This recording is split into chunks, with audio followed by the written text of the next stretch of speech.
Hello and welcome to Freedom News, the news you can use to help keep Canada free. Well, the Liberals managed to shut down even the Ethics Committee meeting that happened earlier. Even though a Conservative chair, those Liberals shut it down right quick. And here's the video of how that went. I believe, and I hope it's shared by members on both sides of the table, that it is entirely proper, entirely appropriate for this House Standing Committee on Ethics to examine the incomplete evidence and the many issues raised by Ms. Wilson-Raybould that are fully within the purview of this committee's mandate to investigate matters as they pertain to ethics. Now, to be clear, I'm not suggesting that the committee interfere with the narrow investigation that the Ethics Commissioner announced in his February 11th letter. As you'll recall, Commissioner Dion disagreed with a request that he undertake an investigation of the Prime Minister under Section 7 of the Conflict of Interest Act, which prohibits a public office holder from giving preferential treatment to any person or organization. But the Commissioner did find reason to act. He said, quote, "I have reason to believe that a possible contravention of Section 9 may have occurred." Section 9, of course, prohibits a public office holder from seeking to influence a decision of another person so as to improperly further another person's private interests. And the Commissioner concluded in that letter that he has initiated an examination under subsection 45(1) of the Conflict of Interest Act. But as I communicated to the chair in requesting this meeting, there is a wide range of issues across the ethics spectrum, that are left unexamined in the prematurely closed Justice Committee study. I believe Canadians deserve to hear the full truth. It's unacceptable that our Liberal colleagues, the majority on the Justice Committee, clearly acting on directions from the Prime Minister's office, decided they didn't want to hear any more from the former Attorney General or any of the 9 other individuals implicated in the sustained pressure allegations made by the former Attorney General. There remain many unanswered questions related to the former Attorney General's resignation from Cabinet, the presentation she gave to Cabinet after her resignation, and the discussion she had after being replaced as Attorney General. I thank you, Chair, for your confirmation in the House last week that an investigation by this committee, the Ethics Committee, is or would be in order. I hope that Liberal members of the committee agree and will exercise the independence that the Prime Minister claims all committee members enjoy. I sincerely hope that we will see a manifestation of that independence in agreement today, that we study elements of the deeply troubling affair blocked by Liberal members of the Justice Committee. And as a first step, I wish to move the following motion: that given the public statement on March 14th by Ms. Jody Wilson-Raybould that this matter is serious and some questions remain unanswered, and given the public statement of March 21st by Ms. Jane Philpott that there is much more to this story that needs to be told, the committee A, immediately begin a study of the ongoing corruption scandal involving the Prime Minister. B, instruct the chair to write to the Prime Minister requesting that he waive all constraints that may prevent individuals invited to appear before the committee from speaking freely. C, invite Ms. Jody Wilson-Raybould to appear as a witness in this study no later than April 5th. D, invite Ms. Jane Philpott to appear as a witness in this study no later than April 5th. And E, that upon conclusion of this study, a report of the findings of this committee be tabled in Parliament. Now, the Prime Minister has deflected questions of formally allowing Ms. Wilson-Raybould to speak. He cites an unprecedented waiver already, and of course it was an unprecedented waiver to address an unprecedented scandal, but it doesn't extend far enough, as my motion specifies. He should make it official, and he should remove all constraints, first on her and any other witnesses that may be called to appear before committee. Now, why does this matter, Mr. Chair? And because this is a new issue before this committee, I would like to put onto the record some of the relevant facts supporting the motion that's before us. It matters because Canada is a nation founded on the rule of law. Who one knows in the PMO should not get one special favors. On March 8th, in a case related to this matter, the federal court ruled the independence of the Attorney General is essential and fundamental to the criminal justice system. 5 former attorneys general across partisan lines wrote to the RCMP commissioner to express concern that a crime has been committed. Retired Judge Mary Ellen Turpin-Lafond described the ongoing scandal as a constitutional crisis.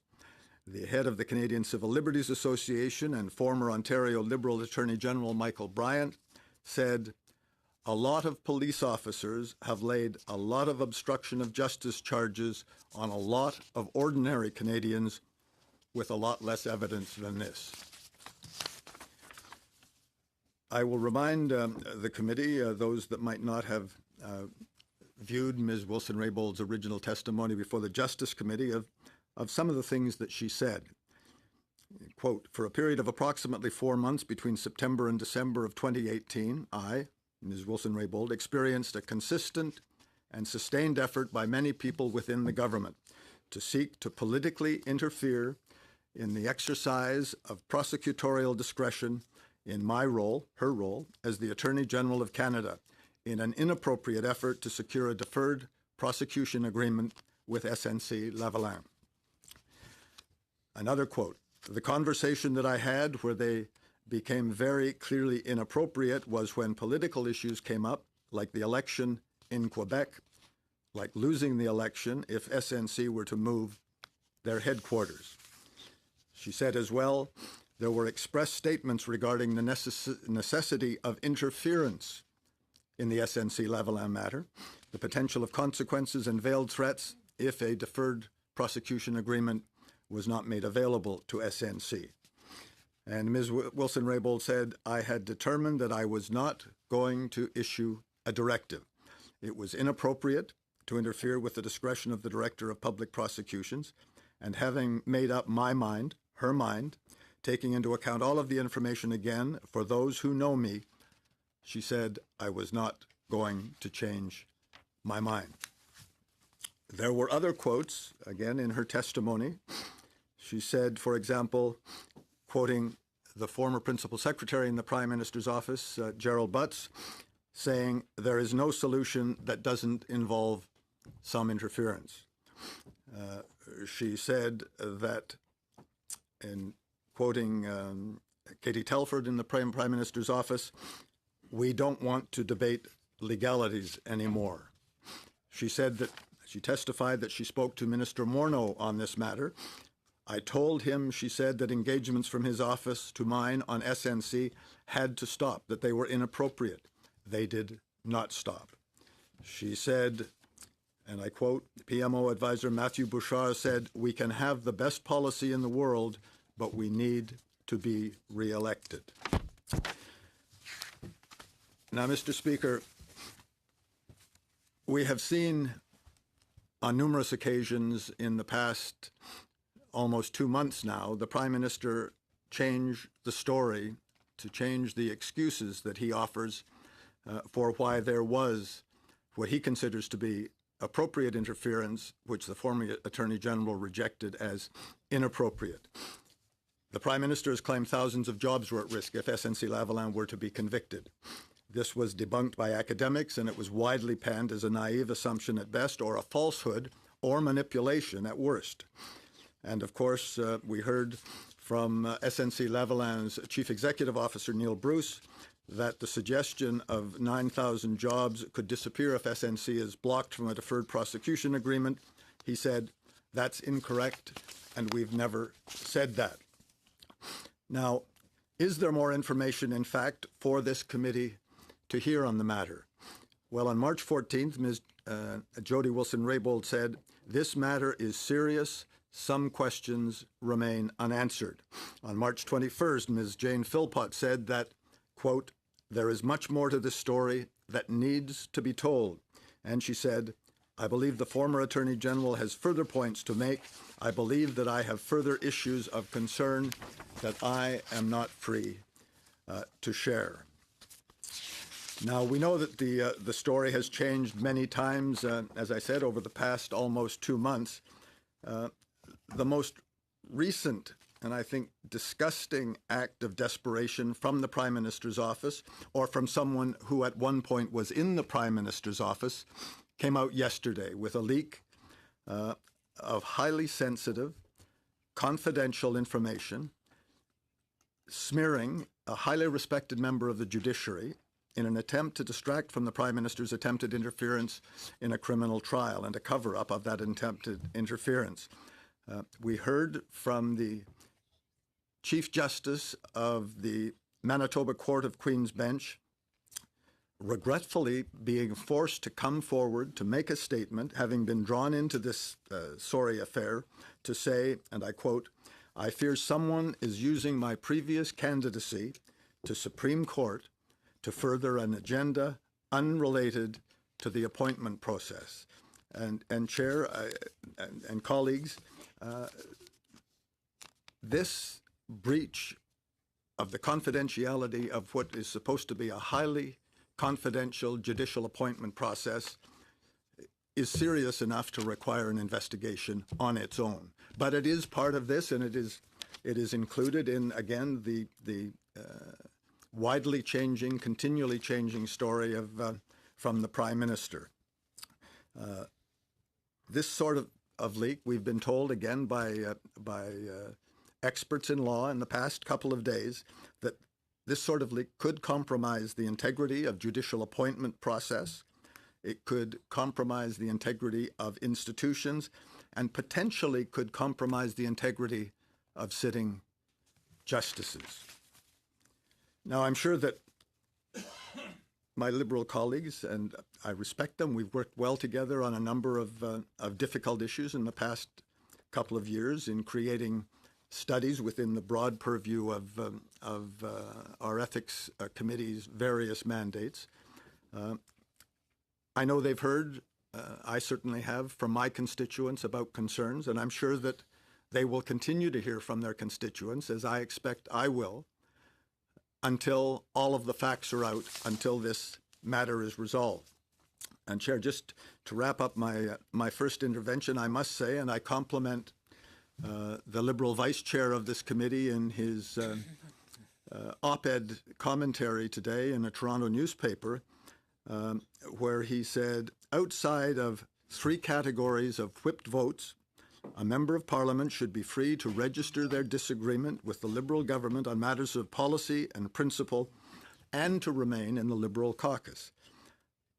He said, and again, I would advise all to read the complete op-ed, but in the interest of time, I will simply go to 2 further quotes. But Mr. Erskine Smith wrote, "Our responsibility is to ensure that our legislative decisions are reflective of our collective obligations to the Liberal Party, but to our constituents, to the evidence, and to the public interest. South of the border," Mr. Erskine Smith wrote, "we can see the ongoing damage wrought when representatives put party before country, and we should work to avoid similar outcomes here at home." Thank you, Chair. Thank you, Mr. Kent. Next up, we have a speaking order. Next up for the second motion of the day, Ms. Ramsey. I'd actually like to speak to this motion. And, you know, the NDP has been committed to getting to the truth on this. And I think that's been clear throughout our efforts throughout this entire thing. And this is why we've repeatedly called for a public independent inquiry, is because what happened at the Justice Committee and what we've seen happening at the Ethics Commissioner, which is beyond the scope, to be quite frank, of what the Ethics Commissioner can do. We believe that to get to the truth, we need a public independent inquiry. And we're using all the tools that we can to get to the truth. We participated in the Justice Committee. I sat at the Justice Committee process. We called for the Ethics Commissioner to investigate, and now we're here supporting this motion at the Ethics Committee. It's obvious to us and to Canadians that the Liberals are using their power to silence the former Attorney General and the former President of the Treasury Board. For some reason, Mr. Chair, Liberals do not want this story to be heard. And, you know, I've heard it repeated by my Liberal colleagues here and others throughout their party that Ms. Wilson-Raybould has already had her opportunity. You know, I've heard them say that she's had 4 hours to have her say, and that's good enough for them. They've actually made I'm a just going to decision. clarify something as chair. Is we have one motion on Yes. the table, so that you're speaking to that. So we'll Yes. have to vote on that first, and then your motion can come after that. Just to be clear. Okay, I'm going to move an amendment at the end of my Go ahead. So you're still speaking to Mr. Kent's I am, motion, yes. correct? Yeah. Go ahead. Thank you. So we've heard these lines repeated that Ms. Wilson-Raybould had 4 hours to have her say, and that's good enough. Now, Liberals have made up their mind. They think that everything she's had to say is out, which we know isn't true, because we know she herself, Ms. Wilson-Raybould, has said both publicly and in writing that she has more to say. And now Ms. Philpott, in her article in Maclean's last week, indicated she also has some things to contribute to this conversation. And Canadians want to hear what they have to say. You know, I think that this isn't good enough for Canadians. And every place that I go in my riding of Essex and my New Democrat colleagues, people are talking about this. To think that this is just somehow an Ottawa bubble story and no one's paying attention to it because it's too difficult to understand all of the moving pieces in this, which, you know, I frankly understand because it's been changing every single day, this story. But people are talking about it. I went to the post office, a lady was talking to me about it in there. She knew Jody Wilson-Raybould's name and Miss Philpott's name and was using it and saying, we want them to speak the truth. I was in airport security yesterday to come here, and the screener was talking to me about this. They want these women to come and speak. People who typically don't pay attention to politics are gripped by this story. And to see the budget come and go and no one even be talking about the budget tells us that Canadians are not ready to let this story go. And I think the motion that's being brought before us today is about getting to the truth. So we're willing to use all the tools that are available. And you know, I think if the Prime Minister at this point won't do the right thing and expand this waiver, which is what's being asked, to expand the scope of the order in council, then we have to have a full public inquiry. And he has to let these former cabinet ministers at the very least speak because of the indication that they've given that they would like to and that they have something substantive to contribute to this story. You know, when Jane Philpott last week said that there's much more to the SNC-Lavalin affair and Canadians have concerns about the government's attempts to shut down the story, that rings true to me. And I can tell from the op-ed this morning that my colleague, Mr. Erickson-Smith, feels the same way, that that's ringing true, that people are talking about this, that people want the truth, and that as elected officials, that's actually the obligation that we have. Our obligation isn't to the party that we represent, it's actually to those constituents and to Canadians as a whole when we're sitting at this committee space. So I want to talk a little bit about the Justice Committee and what happened there. And, you know, a lot of people told us that they felt that that was the best place for the study, for the truth, for everything to come out at the Justice Committee. But the Liberals were quite clear that they had no desire to see that happen at the Justice Committee. You know, they used every tool available to them to shut down the debate, to shut down the conversation, to essentially end the study. We don't have an ongoing study anymore at the Justice Committee to get to the bottom of this. And that's concerning because this isn't just about Canada. The OECD is watching what we're doing here, and our minister had to provide them, you know, a letter saying, yes, we will have, you know, robust investigation that will happen at the Justice Committee. Well, that's no longer happening. So what is the answer or the response to the Globe right now about us trying to, you know, pull our own weight and really stick with our international commitments that we've made, not just in words, but in writing, something that's a standard that we're held to, and we can't just skate away from that. So the Ethics Committee is another opportunity for a study to happen, I think, that would satisfy the global community and let them know that our commitments are serious and that we take them seriously. So the Justice Committee, you know, the Liberal majority, in my opinion, did not act in good faith at that committee. They did not. We moved 3 motions for the NDP to have Jody Wilson-Raybould testify again on February 27th, March 6th, March 13th, and they were consistently voted down and ignored. So this is another opportunity, I think, for Liberals to understand that this isn't a story that's going away. Canadians want the truth, and so this is another opportunity to get to that truth. Ms. Wilson-Raybould was repeatedly denied the opportunity to return to the Justice Committee, even though we saw the former Privy Council clerk, Michael Wernick, come back, and he refuted the testimony that she had given. Fundamentally, that's unfair. She has a right of reply. That's just a fundamental unfairness that she was not able to come back and address the comments that were made about her. And I hope that her colleagues who sit on this committee see that for the injustice that it was, and that she deserves a right to be able to speak to what was said about her. And we moved motions to hear from everyone that was implicated in her testimony, and these were consistently voted down. And we heard from 3 people out of 11. There are still other players that were named that are involved in this that need the opportunity to come forward and speak, and quite frankly clear their own names, because some pretty incriminating things were said about them. So I'm sure that those people do not want this to follow their career either, and would welcome the opportunity to come and sit before this committee now to be able to air the truth. And, you know, I'm talking about, you know, people who are sitting at the highest level. We're talking about 4 resignations, but we're talking about the former Attorney General's Chief of Staff. We're talking about the current Chief of Staff to the Prime Minister. We're talking about 2 PMO staff members who are still sitting there. I would imagine that they would like the opportunity to come before the committee, and I hope you'll extend that to them, because as at the bare minimum in terms of fairness and a courtesy, I think that they deserve that as well. So what happened? We saw what happened. They voted to shut down debate. They adjourned the debate. And, you know, again, last week they shut down the entire study. So now there's nothing to happen at the Justice Committee, although we saw this letter come from Ms. Wilson-Raybould to the Justice Committee last week.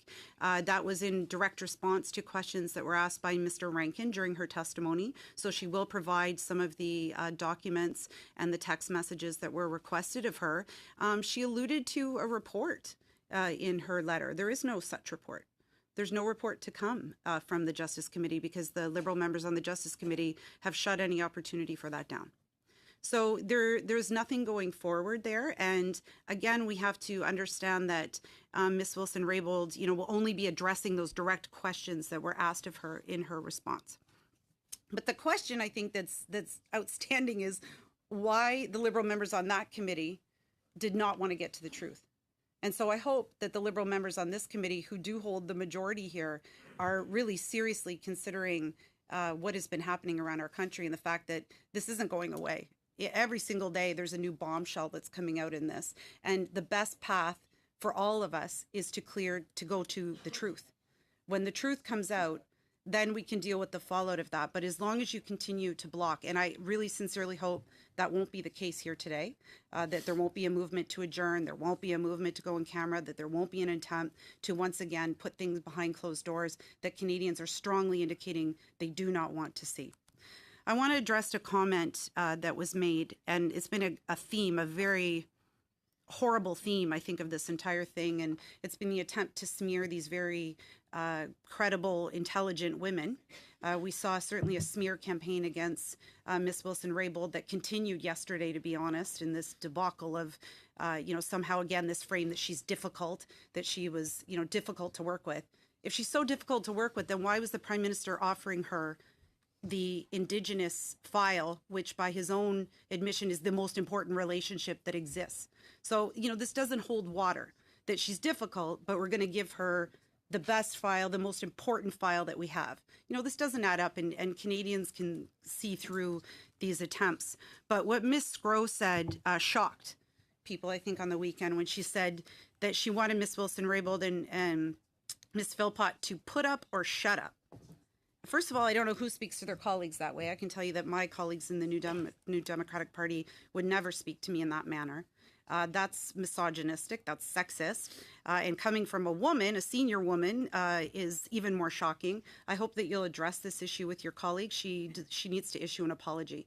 And I don't think an apology just to the people that she's discussing it, it's to women parliamentarians. We have 26% women sitting in this parliament, and how on earth are we going to attract strong, intelligent women to this parliament if the message is, if you don't go along with your party, if you don't protect the Prime Minister, then you better shut up? Because the interpretation of this that I got wasn't put up or shut up, it was shut up or we'll find a way to shut you up. And women in Canada will not tolerate that. So I do hope you'll address that with your colleague, and I hope that she'll actually retract that statement and understand the impact that it has on young women who are going to be filling our parliament in another week and the daughters of the vote. So I implore you as colleagues to please address that issue within your caucus and with Ms. Sgro directly. But these comments, really, I think speak to Canadians that the Liberals are more interested in protecting the Prime Minister than finding the truth. And your political future, my political future, is not more important than the truth. And I think this is what Mr. Erskine-Smith wrote in his op-ed today, is basically that we are here to get to the truth. We are not here to serve the parties that we're in. We can disagree with the parties that we're in. We can do so in a respectful way. We can do so in a way that's in line with our party values. But when we try to block the truth from Canadians and block our colleagues from being able to speak that truth, there's something fundamentally wrong there. And so I really implore you today to support this. And I think also, I mentioned this at the Justice Committee last week, that the Liberal Party campaigned on transparency and accountability. This is not transparency and accountability. And you can't continue to say one thing and do another, because it's just putting a lot of doubt in Canadians' minds about what is happening here. And we're talking about, the Prime Minister's office, corporations having access to the Prime Minister's office, being able to write laws, and then when they can't use those laws, the Prime Minister using his power to pressure the one person who can change their mind to do so. This is serious, and Canadians understand this. And I think it would be a grave mistake for Liberal members to think that Canadians don't understand what this is all about. This is actually the fear that Canadians have. When a constituent walks through my office and they're being sent, a refusal for EI because they wrote one thing wrong in their application, that's not fair. And so they're coming to me to help them. So how do I then turn around and say to those constituents, well, guess what? There are different rules that apply for you and that apply to the Prime Minister of Canada. And that's the message that you're sending to Canadians. You have to do all the right things. You can't even, breach anything or be in view of breaching anything, or you'll be prevented from receiving the services that are owed to you when you have the Prime Minister who's doing the exact opposite. So I really implore you to take that seriously, because that's what Canadians are paying attention to. And I want to talk about the oath, because there's been a lot of discussion about the oath that Jody Wilson-Raybould and Dr. Philpott took. And, there's been a lot of speculation. Well, they could stand up in Parliament. They could, have parliamentary privilege. You're asking them to take an incredible risk on something that hasn't been tested to that length, to be quite honest. And these are professional, intelligent, strong women, and I don't blame them for not wanting to take that risk that they'll wear for the rest of their lives. And I think it's actually disgraceful that you're asking them to do that. There's one person who can change this. And, well, first I'll get back to the oath, because I want to read this section of the oath. And the reason why I think we heard Ms. Philpott say she's taking it seriously, the reason why I think Jody Wilson-Raybould is taking it so seriously, and I'll read this one section. I shall keep secret all matters committed and revealed to me in this capacity, or that shall be secretly treated of in council. Generally, in all things I shall do as a faithful and true servant ought to do for Her Majesty, so help me God. So this line is something that they take incredibly seriously, and you're asking them to break that. I'm asking you, and New Democrats are asking you, to go to your Prime Minister and have him, with a stroke of a pen, he could do it right now, he could do it right after this meeting, expand the order in council. Lift the waiver and let them say what they want to say, what they've indicated strongly they want to. Why are you asking them to jeopardize themselves, to jeopardize their careers, to jeopardize their oath, to potentially be under some type of, legal case following them standing up? I don't understand that. I really don't. And again, as a colleague, I don't know how you impose that on your own colleague in your own caucus to say, I'm going to prevent you from speaking the truth. I will not go to the Prime Minister and say that. I can't comprehend that. And I think it's very unfortunate. And I do believe that there are a lot of Liberal members who don't believe that that's the proper path either. So, I really implore you in this particular motion around expanding the order in council to stop asking Jody Wilson-Raybould and stop asking Jane Philpott to break everything that they've said they cannot do, and to go back and do the one thing they're asking you to do, and that's to expand it so they can speak. It's so simple. It really is. And fundamentally, it's fair. And I think that Canadians understand that. And I think that all of you, I hope, understand that. So I think I'll leave it at that, but I would like to introduce my amendment at this point, Mr. Chair. If I can read it into the record. Yes? Okay, it's being distributed. I'll read it into the record. So the amendment is as follows, that Clause A of the motion be replaced with the following. A, immediately begin a study pursuant to Standing Order 108-3H6 to review any federal legislation, regulation, or standing order which impacts the ethical standards of public office holders as it relates to the question of exerting inappropriate pressure on the Attorney General of Canada for political or other reasons with respect to decisions regarding whether to proceed with a criminal prosecution, and that a vote on this motion be conducted while the committee is open to the public. So I think that this speaks to the mandate of this committee, and there's been some confusion in the public about whether or not the Ethics Committee is the appropriate place, whether it's the mandate of this committee, which New Democrats feel strongly that it is. And I think that moving this amendment offers some clarity. And I think the second half is talking about the vote being open to the public. Canadians have been clear that they don't support the efforts of this Liberal government to bring things behind closed doors and to keep them from Canadians. And I think that's the rationale that we're offering here in having the vote in public and being transparent to Canadians. Thank you, Mr. Ramsey. We have Mr. Poilievre to speak next to the amendment. Mr. Poilievre, go ahead. Thank you very much. Today I'm going to do something a little bit unusual. I'm going to spend almost all of my time quoting Liberals. Instead of offering my opinion, I'll offer theirs. And let me start by quoting the testimony that gave rise to this entire matter. And I quote, "I experienced a consistent and sustained effort by many people within the government to seek to politically interfere in the exercise of prosecutorial discretion in my role as the Attorney General of Canada in an inappropriate effort to secure a deferred prosecution agreement with SNC-Lavalin." Those are the words from the woman to whom the Prime Minister of Canada entrusted the role of the Crown's top law officer, the Attorney General herself. Next, I will quote the person that the Prime Minister thought was most qualified to handle Indigenous relations, healthcare, and finally the Treasury Board, which is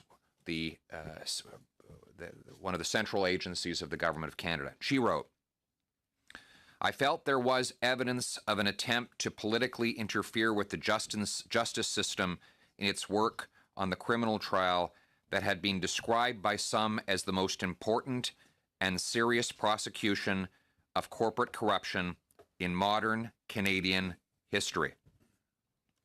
End quote. And I note that when she speaks of this important and serious prosecution of corporate corruption, she is referring to the allegations of over $100 million of fraud and bribery leveled against SNC-Lavalin. Before I go further, I want to address the racist notion that these kinds of crimes have no victims, that this is just the way things are done in certain countries. Canada is party to international treaties against corruption, the purpose of which is to put an end to wealthy Western countries impoverishing developing nations through systematic and parasitical corruption. It is not just the way things are in African countries. And we should never allow our companies to think that they can get off while bribing those countries' leaders and robbing those people of their money.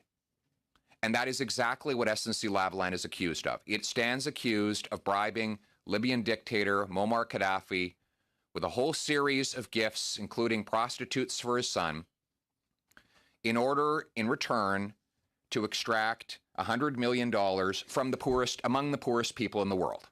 So this is not a victimless crime. This is not just the way things are done over there. And we have a duty to hold our companies to a higher standard than that. No more winking, no more nudging, full criminal prosecution where evidence merits it. Now, the allegation is that the Prime Minister went to extraordinary lengths to avoid such prosecution. And let me just review that those particular lengths. First of all, he jammed an amendment to the criminal code into an omnibus budget bill. Since when do we amend the criminal code in a budget bill? Liberals on the Finance Committee, who discovered it late night as they were going through the 600-page document, were astonished. The chairman of the committee said he didn't think it belonged in a budget bill. That is a Liberal. As I said, I would be relying on the words of Liberals. The Liberal member for Hull-Elmer, Greg Fergus, said that he thought the amendment to the criminal code amounted to a slap on the wrist for large corporate criminals, that it would create a justice system where people were more punished for stealing $10 than for stealing $10 million.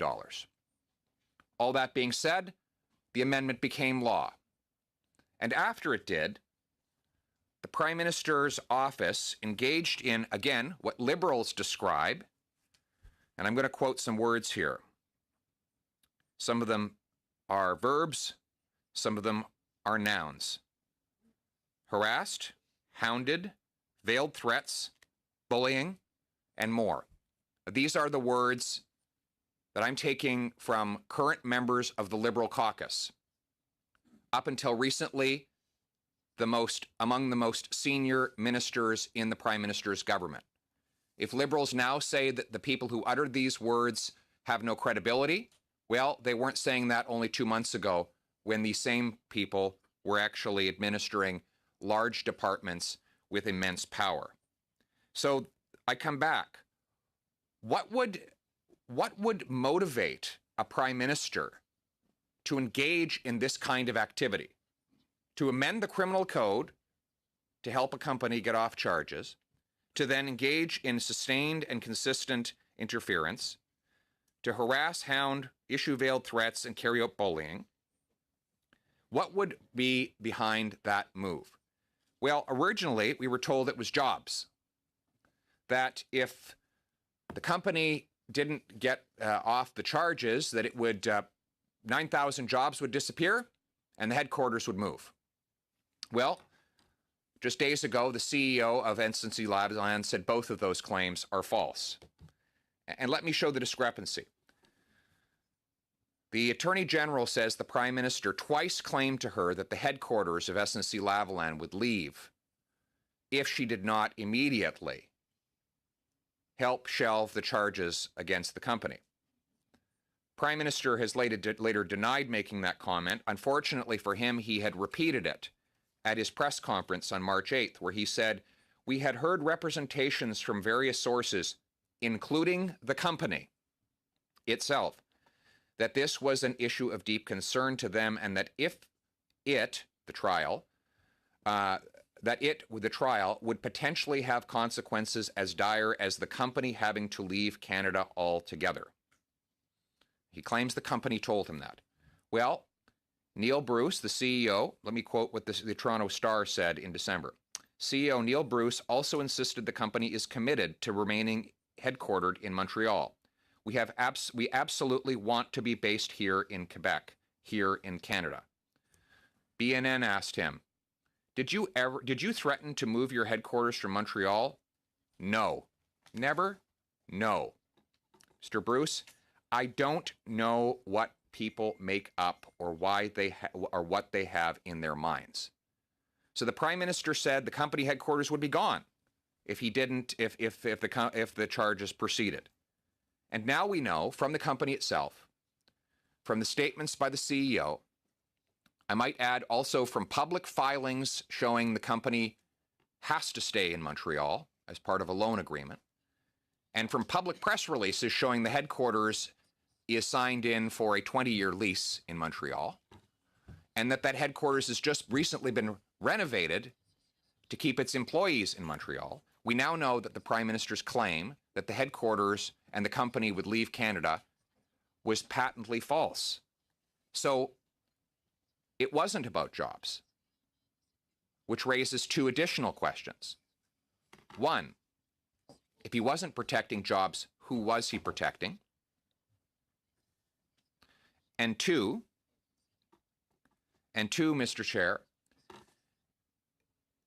we're not just investigating whether the Prime Minister interfered in a criminal prosecution, but whether he and his team lied to the Attorney General about the prospect of the company headquarters leaving in order to manipulate the Attorney General into shelving the charges based on false information. These are questions that we need investigated. These are questions we never had an opportunity to investigate at the Justice Committee. Another question. Today, CP, Canadian Press, and CTV reported that effectively that Gerald Butts lied to the Justice Committee. He claimed that Jody Wilson-Raybould was moved out of her position as Attorney General because of a musical chairs phenomenon that resulted from Scott Bryson's resignation. Today, CTV and CP report that no, it wasn't because of that. It was because the Prime Minister didn't like her choice of judges. We need to find out which story the Prime Minister's office is sticking with on that question today. Now, our friends, the Prime Minister has said, enough has been said. We know everything we need to know. We need to know. Time to move on. Well, let me go back to quoting Liberals on that question. This is Jody Wilson-Raybould's letter to the chairman of the Justice Committee. She's writing here about the waiver that allowed her to appear before the committee. And she says of the waiver, that the OIC addresses only my time as Attorney General of Canada and therefore does nothing to release me from any restrictions that apply to communications while I served as Minister of Veterans Affairs and in relation to my resignation from that post or my presentation to Cabinet after I resigned. Why is that important? Because we know that in the period after she was removed as Attorney General, she witnessed something that was so egregious it required she resign from Cabinet altogether. Now, do we know why she resigned? Well, she can't say because of the aforementioned restrictions contained in the Prime Minister's limited waiver. So let me illustrate the problems that limitation caused at the Justice Committee. Deputy Conservative Leader Lisa Raitt, for clarity, can you tell us what you discussed with the Prime Minister at your meetings in Vancouver on February 11th? Jody Wilson-Raybould, I cannot. Can you tell us what was discussed with the Cabinet on February 19th? I cannot. Can you tell us why you've resigned from Cabinet? I cannot. These are examples of things that she has not been allowed to speak about. Now, some Liberals have suggested that she had unlimited license to speak and say anything she wanted because of parliamentary privilege. This is merely a distraction. If that were really the position of the Prime Minister, he would have said so instead of issuing a limited waiver at the outset, and furthermore, he wouldn't have limited the time frame of that waiver. It is merely a procedural distraction. As the old saying goes, complexity is the last refuge of the scoundrel. So let me further quote Liberals on this matter. I'm now going to quote current Liberal Member of Parliament and former Treasury Board President, who says, and I quote, on the matter of whether there is more to discuss, and I'm quoting, there's much more to the story that needs to be told. She goes on, there's been an attempt to shut down the story, end quote. Again, that is a Liberal. This is not an allegation from a Conservative or a New Democrat. This is a present sitting member of the Liberal caucus, someone to whom the Prime Minister had recently entrusted 3 very senior cabinet positions. So you don't need to take our word for it. You can just listen to what Liberals themselves are saying. And keeping with Liberals' comments on this matter, Judy Sgro, the Liberal MP, has implored all of you to vote in favor of allowing this study to go ahead. She has said that she believes Jody Wilson-Raybould and Jane Philpott should, and I quote, put up or shut up. Those were her words. So we could let them do that. We could let them put up their testimony before us in this committee. If Liberals, backbenchers, and Liberal ministers who are going out and telling the media that they just want Wilson-Raybould and Philpott to just say what they got to say, well, let's invite them here to say it. Now, Ms. Sgro was not obviously just speaking for herself, because the Prime Minister's democracy minister went out, Karina Gould, went out and said that they should put it on the record. Everything else they have to say, put it on the record. Well, we can do that right here at the Ethics Committee.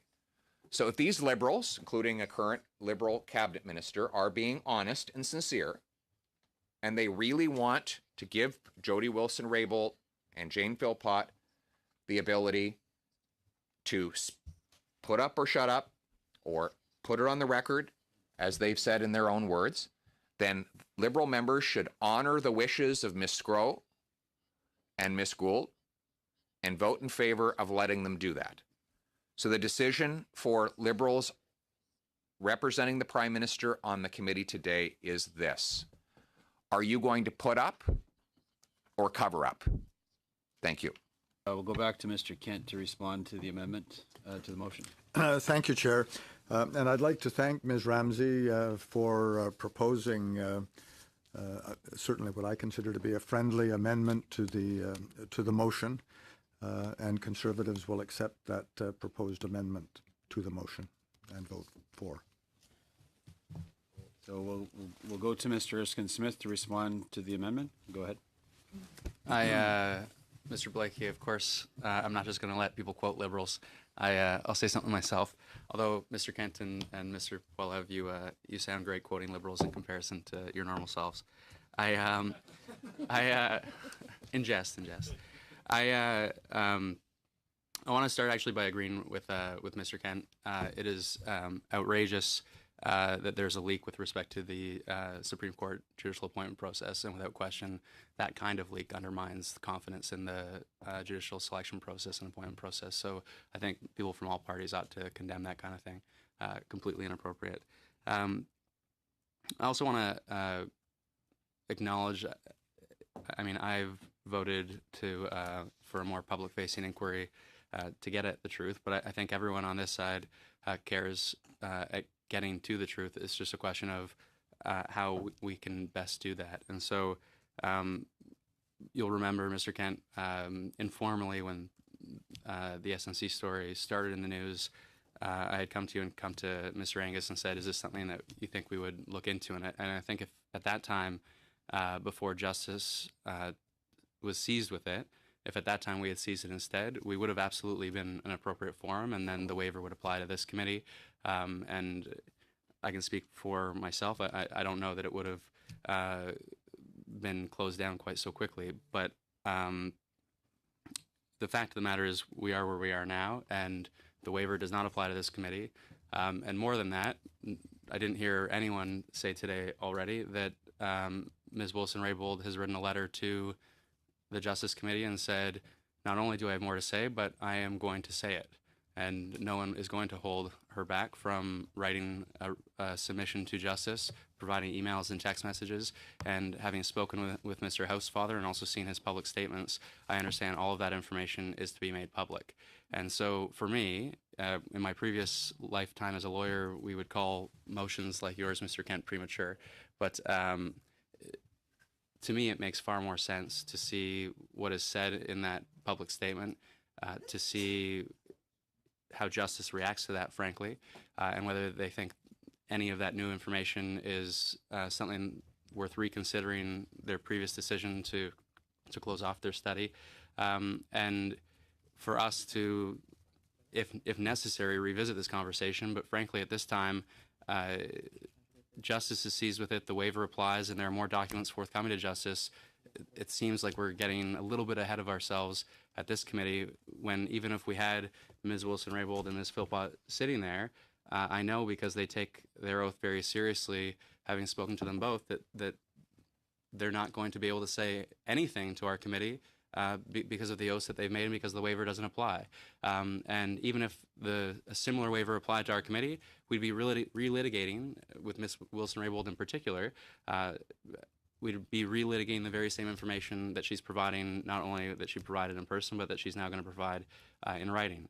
And so my view would be twofold. One, I think this is appropriately before Justice, and we ought to wait and see what Justice does in the wake of the additional information that is provided.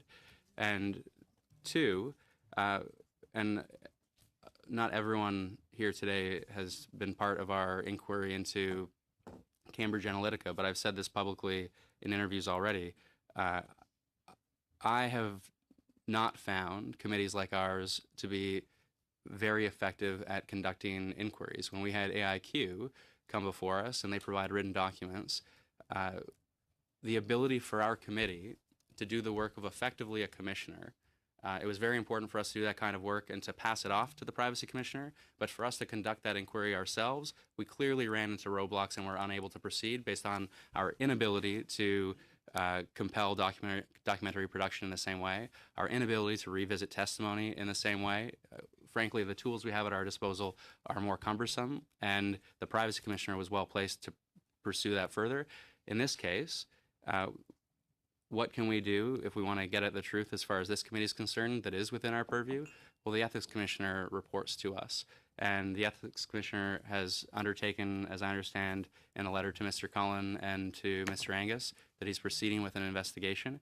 I know that the ethics commissioner is to attend before this committee for estimates in early May already. If we want to bring him here earlier, so be it, if that's the will of the committee.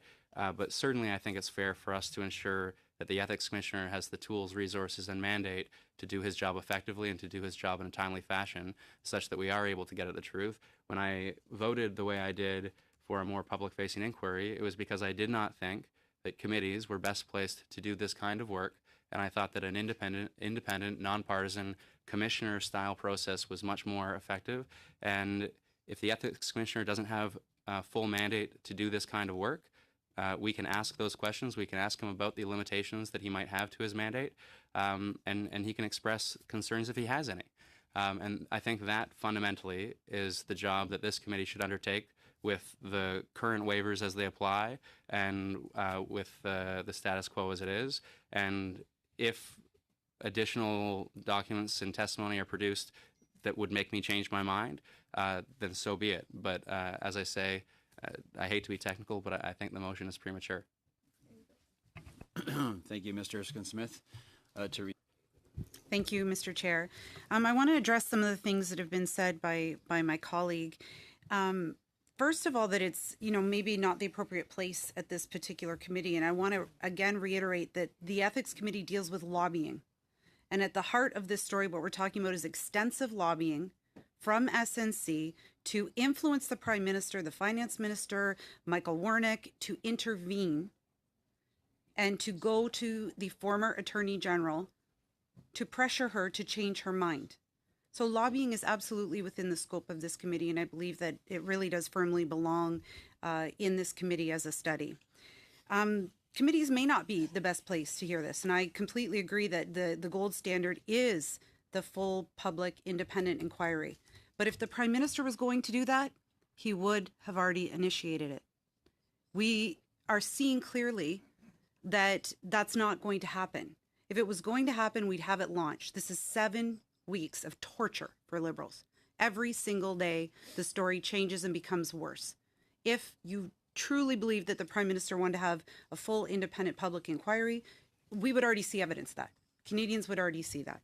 So I agree with you, committees aren't the best place, but it's the only place we currently have. The only place that we have to be able to have a forum, to create space for people to be able to speak who very publicly indicated that they would like the opportunity to do so. So it may not be the best, but it's the only option before us right now as parliamentarians. And the other thing I want to talk about is, first of all, before I leave the committees, I have to say that the Justice Committee has been very clear. The study is done. There is no further conversation or study. There have been multiple attempts to bring this back to the Justice Committee that have been voted down by members of the Justice Committee. No one in Canada believes that the Justice Committee is going to revisit that.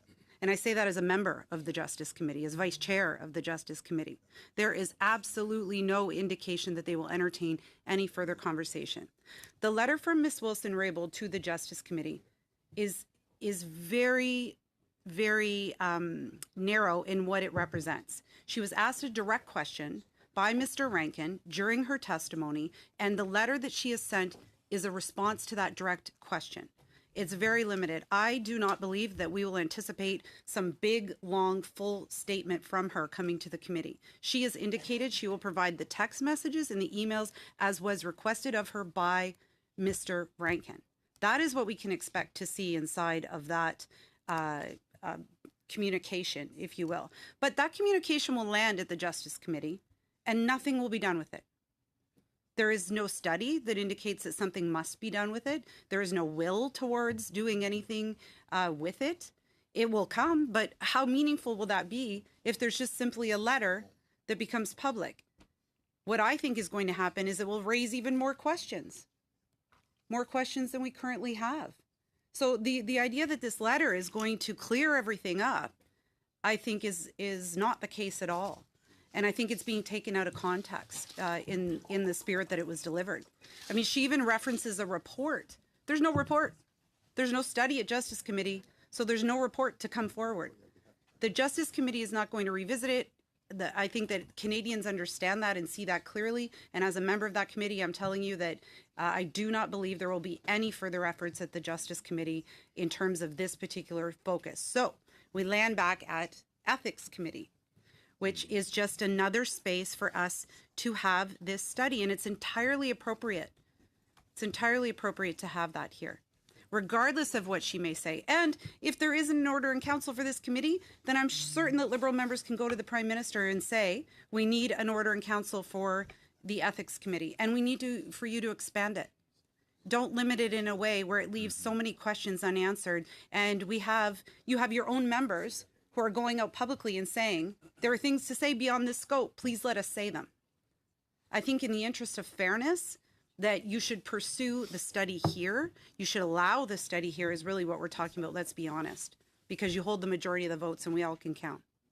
So ultimately, you're holding the fate of this truth coming to light for Canadians in your vote today, because the Justice Committee will not revisit this.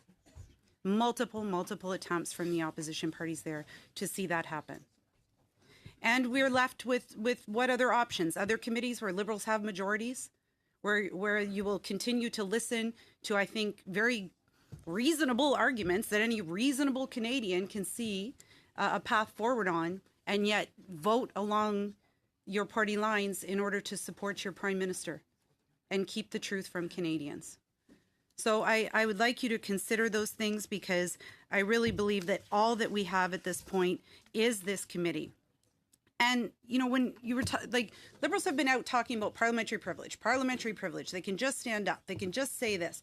If you really want them to be able to speak their truth, if you really want them to have a space, here it is. We're offering it to you. It's on a silver platter. We're saying, here's the space for something that you're telling Canadians that you want. You want them to be able to speak. You would like that to be able to happen. Here it is, all packaged up for you to say, yes, we also would like our colleagues to be able to have an opportunity to speak. And yes, we would like the truth for Canadians. Thank you again, Ms. Ramsey. Next up, Mr. Poilievre. Thank you. I just wanted to very quickly to respond to something Mr. Weir said. He mentioned that a deferred prosecution agreement might be necessary in order to protect the company's ability to get federal contracts. That is actually not true. That is another falsehood that has been disseminated about this controversy. The government has already granted an exemption to the ineligibility and suspension policy, and that exemption allows SNC-Lavalin to continue to bid on federal projects, even though it would otherwise be banned due to its charges. And the government has already indicated plans to extend that exemption even if the company is convicted. So the company can get an exemption even after convicted from the ban on federal bidding. If that were the government's only goal here in shelving these charges, it doesn't need to interrupt the trial. It can do so under its current with its current powers with an exemption from the bidding ban.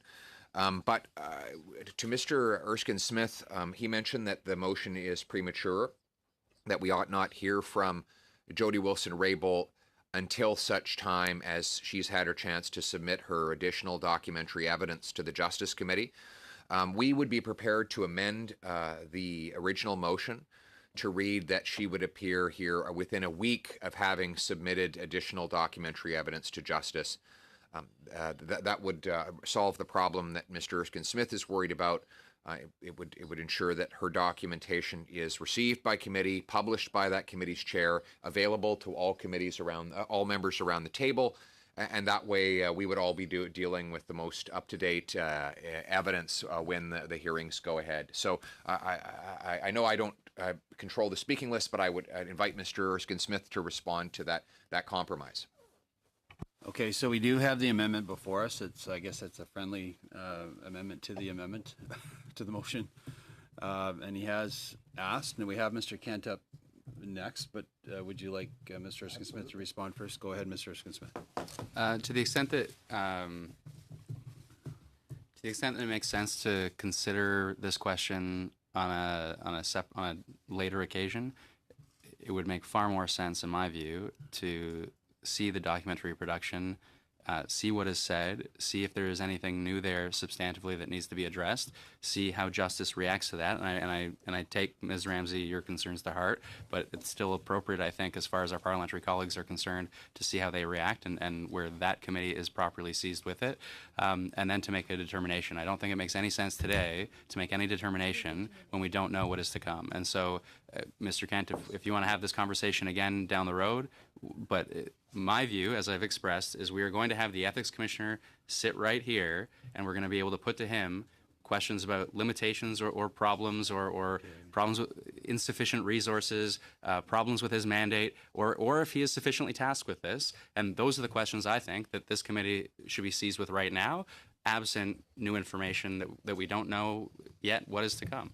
So, I respect the attempt to put this back on the agenda for me today, but the fact that this is premature isn't cured by saying, well, let's make a decision today and have it take effect a week from now. Seeing this is a bit of a conversation, I'll put it back to Mr. Polyev, and then we'll move on to Mr. Kent. All right. So I had understood Mr. Erskine Smith's position to be that we needed to see the evidence that Madam Raybould Wilson would provide the Justice Committee, and that we couldn't hear from her until that time.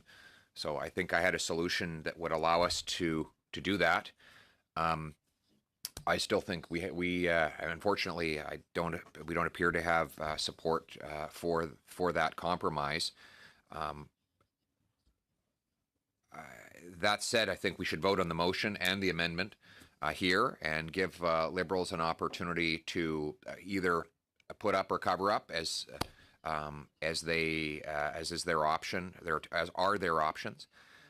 And then I take from Mr. Erskine Smith's position that even if the motion doesn't pass, he'd be willing to reconsider after Ms. Wilson-Raybould's information is tabled before the Justice Committee. So that is another avenue to be pursued down the road. Thank you, Mr. Polyev. Okay. I think that leaves the persons and members speaking to the amendment is exhausted at this point. So we'll call. I've heard a voice vote called by Mr. Recorded vote, Mr. Kent. So go ahead. This is on the amendment, of course. Mr. Erskine Smith. No. Mr. Sani. No. Madame Fortier. No. Mr. Lauzon. No. Mr. DeBerg-Graham. No. Mr. Picard. No. Mr. Kent. Yes. Mr. Gould. Wait. Ms. Ramsey. Yes. So the amendment is defeated, 6-3. So now we'll move on to the motion before us. Is there any further debate or discussion on the motion? Recorded vote. So we're going to the vote. Go ahead. Okay, Mr. Erskine-Smith. No. Mr. Sani. No. Madame Fortier. No. Monsieur Lauzon. No. Monsieur de Berg-Graham. No. Monsieur Picard. No. Mr. Kent. Yes to end the cover-up. Monsieur Gourde. Wait. Miss Ramsey. Yes. So the motion is defeated.